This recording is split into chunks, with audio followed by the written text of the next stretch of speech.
Artemus Toast here, and we're doing another, in the underrated and underappreciated playlist,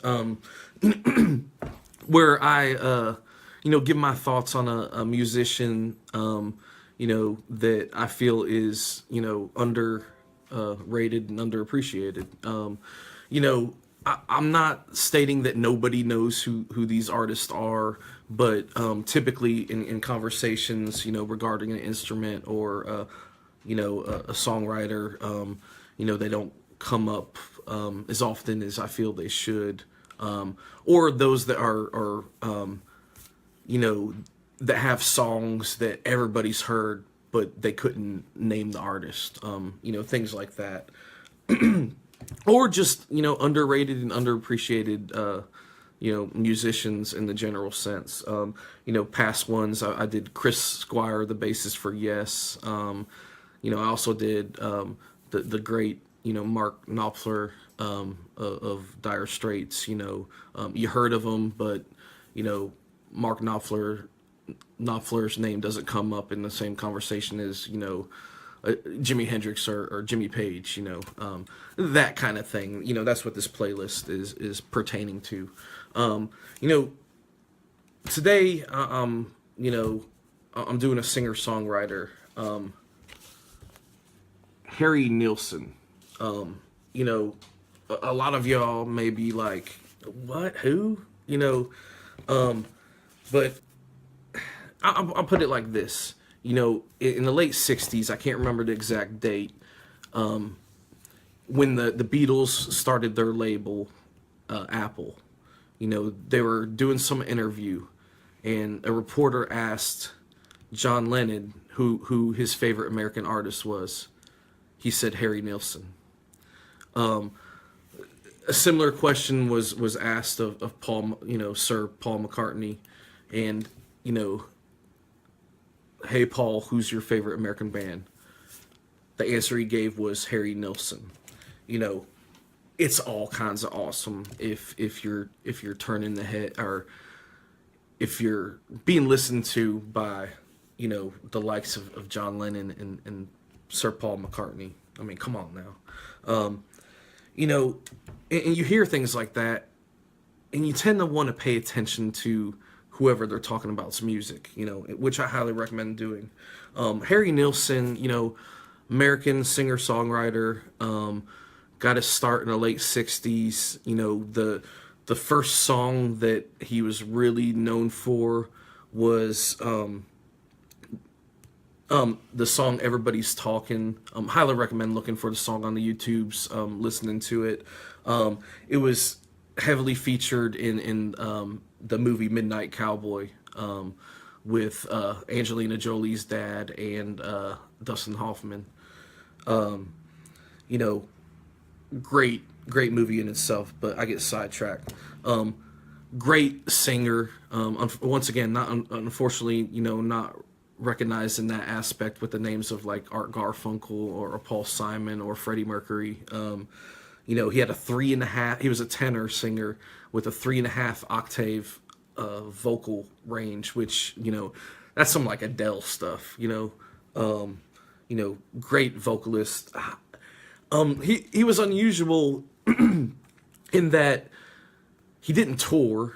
The only live features you'll find of him on the YouTubes were that he did like specials, but he wasn't a touring musician. When he first got signed to a major label, he actually, I guess he requested an office, and people would call looking for him for work, and he was the one answering the phones. Pretty hands-on in that aspect too. Once again, let's see. He wrote a lot of amazing songs, which is great. 1941, highly recommend listening to that song. A first-person storytelling kind of song. Great vocals with his range. He actually won 2 Grammys in his career. You know, it's hard to say someone's under. I mean, obviously the critics love him, but I'm talking about the public. You know, once again, I feel he's not as recognized as he should be. Once again, One was a great hit.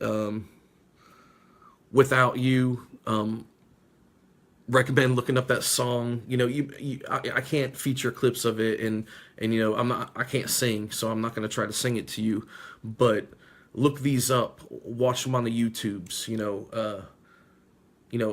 I'm an appreciator of all forms of music. You know, and there's different aspects of different genres that I really respect and like to talk about. And you know a singer songwriter pop star, great lyricist with a 3.5 octave vocal range, who played guitar, played piano, wrote songs, also known for a lot of overdubbing, with his own vocal tracks.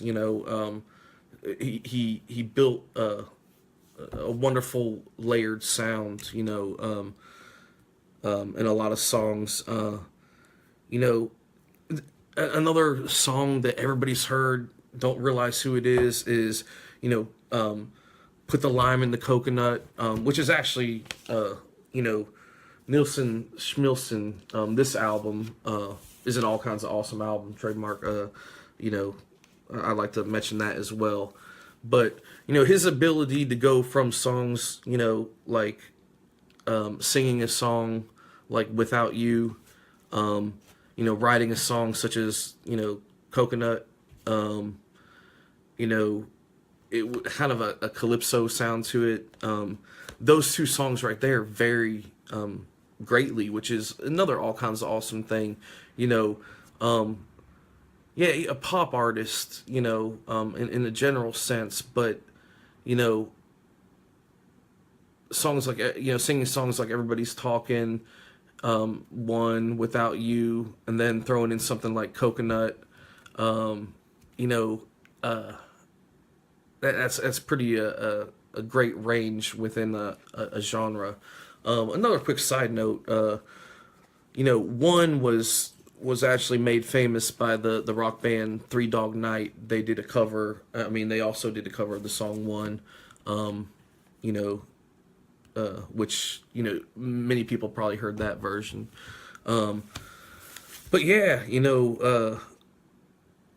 later in life, once again, as I said previously, the Beatles took quite a liking to him, and there's a lot of funny stories I heard being a roadie for over 100 bands, being the world's greatest guitarist, with Magical Ears of Honey,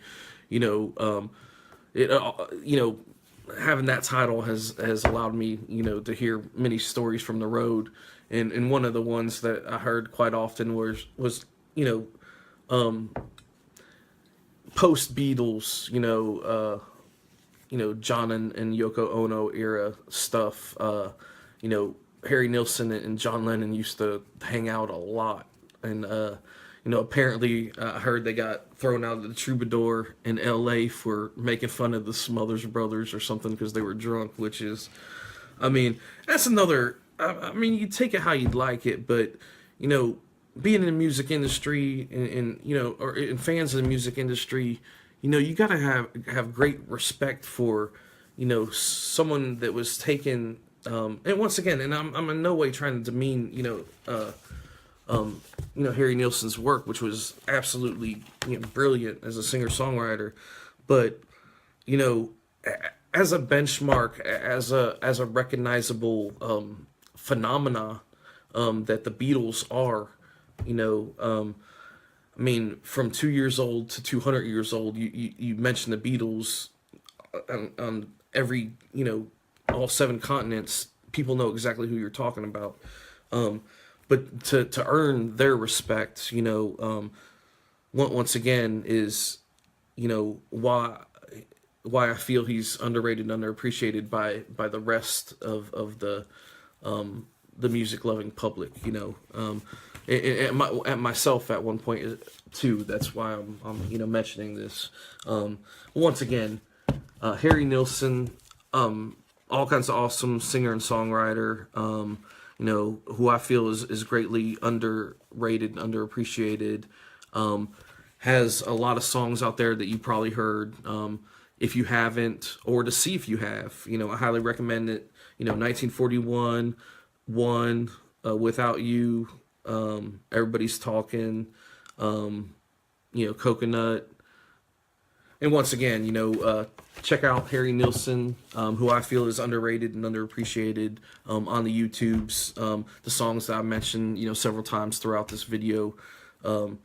And just in general, there's some live performances of his, on the YouTubes. Check them out. 3.5 octave vocal range. That in itself, is all kinds of awesome.